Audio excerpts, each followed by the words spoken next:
Assalamu alaikum everyone, this is Farhan Mehman and you are watching my YouTube and Facebook channel. उम्मीद है आप सब बखैर आफियत से होंगे और जहाँ भी होंगे अपने अहले खाना के साथ खुश भी होंगे और महफूज भी होंगे।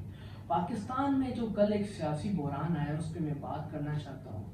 जो कि मैंने कुछ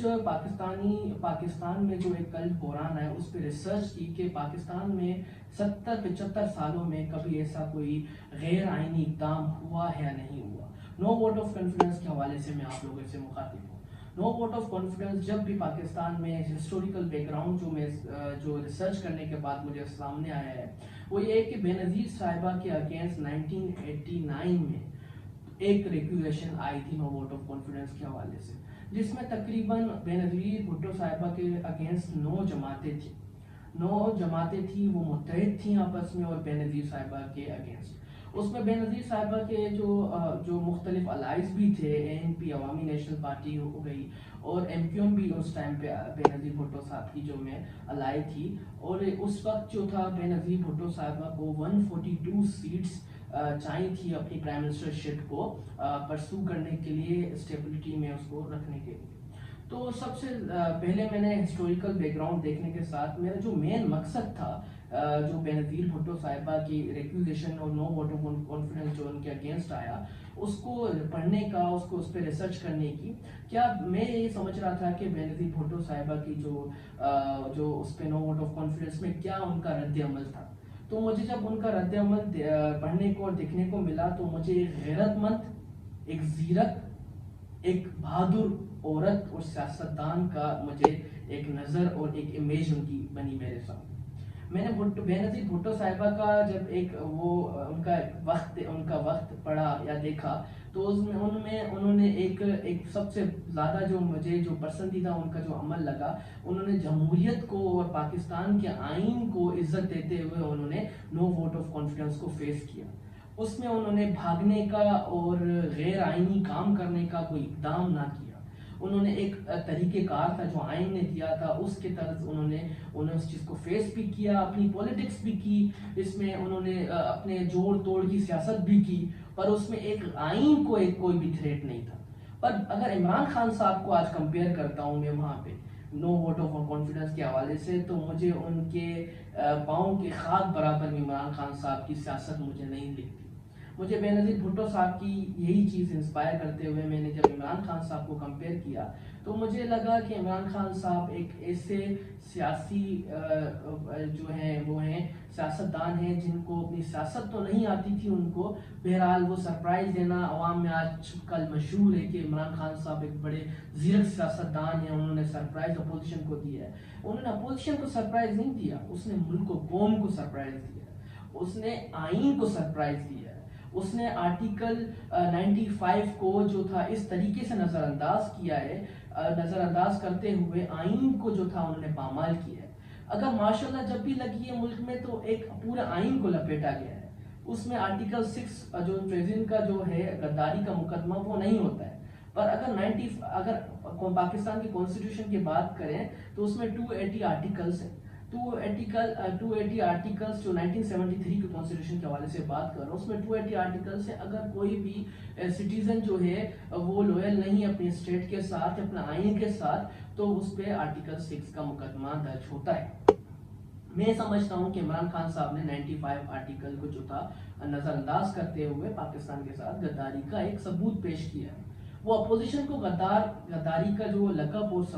जो दे रहे थे वो मुझे अब उनकी तरफ दिख रहा है। मुझे अंदर की बात नहीं पता कि सियासतदानों में क्या चल रहा है, क्या ताल्लुकात है, पर हम अगर ज़ाहिरी तौर पे as a citizen of Pakistan जो आर्टिकल 5 कहता है जो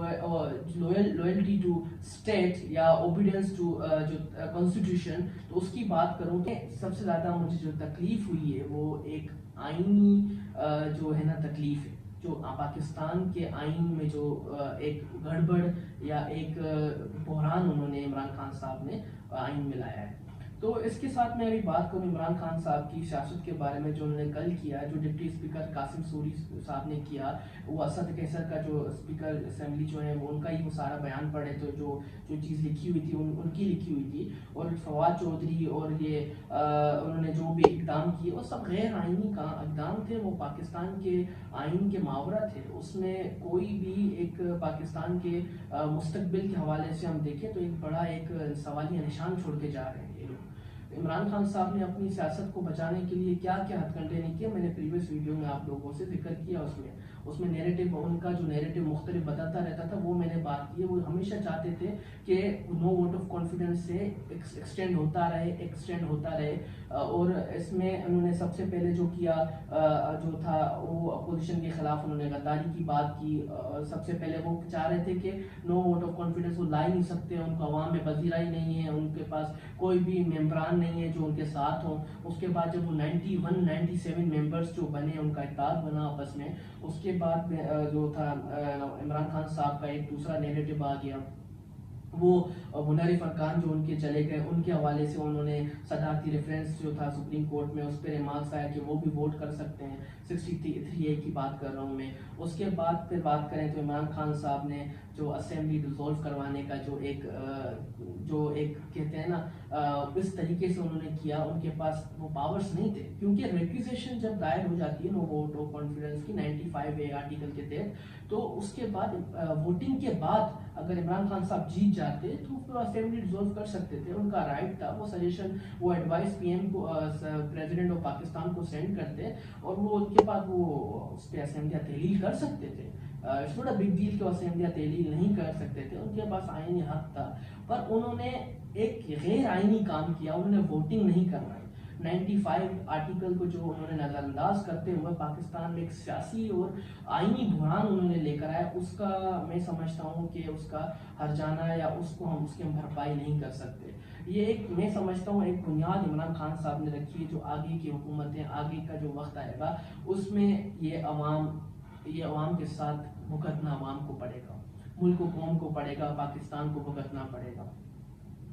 اگر ابھی ہم حالات دیکھیں عمران خان صاحب کے، عمران خان صاحب نے جو کل اور آج میں آج بھی انہوں نے ایک بیان دیا، اس میں آج بھی انہوں نے بیان میں وہی چیزیں دہرائی ہیں جو وہ مسلسل دہراتے رہتے تھے، عوام کو اعتماد میں لے کر آنے کی کوشش کر رہے ہیں، اور وہ سمجھتے ہیں کہ پاکستانیوں کو پریشان۔ آپ نے آئین کو سب سے زیادہ تھریٹ کیا، آپ نے ملک و قوم کو اپنی سیٹ کی وجہ سے، اپنی پرائم منسٹرشپ کی وجہ سے آپ نے اس کو بھی نہ چھوڑا۔ آپ جب اوتھ لیتے ہو پرائم منسٹرشپ کا تو آپ کو پتہ ہوتا ہے، آپ کو لوئلٹی جو اسٹیٹ جو تھا وہ رکھنا پڑتا ہے، آپ کو آئین کے ساتھ جو تھا لوئلٹی دکھانی پڑتی ہے، آپ نے وہ بھی نہیں کی، آپ نے اپنی اوتھ کو بھی چھوڑا، آپ نے اپنی سیاست کو بھی چھوڑا، صرف اپنی سیٹ کی وجہ سے۔ امید ہے آپ سب کو میری ویڈیو پسند آئی ہوگی، مجھے اجازت دیجیے، اللہ حافظ۔